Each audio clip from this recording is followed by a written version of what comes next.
சும்மா blast blast தான்.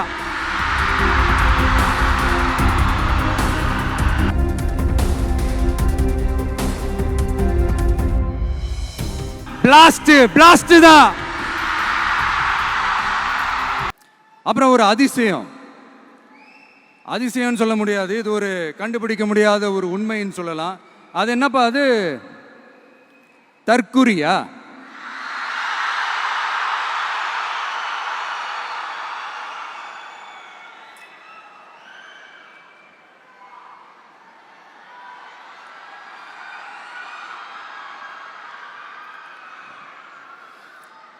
நம்ம டிவிகேக்கு சப்போர்ட் பண்ற கோடிக்கணக்கான லட்சக்கணக்கான மக்கள், நம்மளுடைய நண்பா நண்பிகள், நம்மளுடைய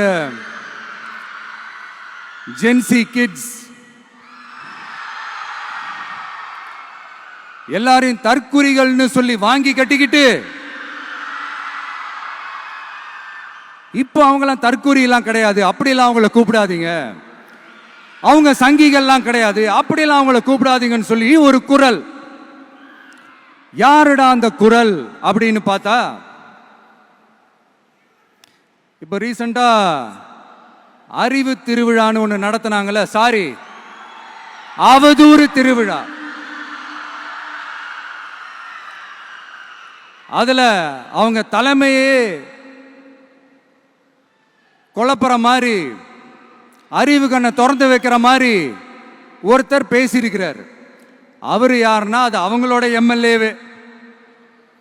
அந்த எம்எல்ஏ யாருன்னா நம்மளுடைய கொள்கை தலைவர்கள் ஒருத்தரான மக்கள் சேவகர் அஞ்சலை அம்மாளோட சொந்தக்காரர். என்னடா இது இப்படி ஆகி போச்சு?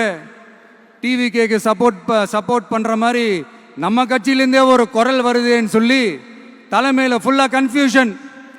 அந்த கன்ஃபியூஷன் இதோட நிக்காது. அந்த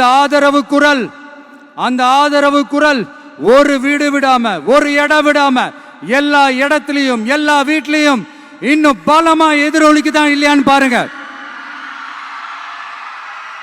சும்மா பிளாஸ்ட் பிளாஸ்ட் தான்.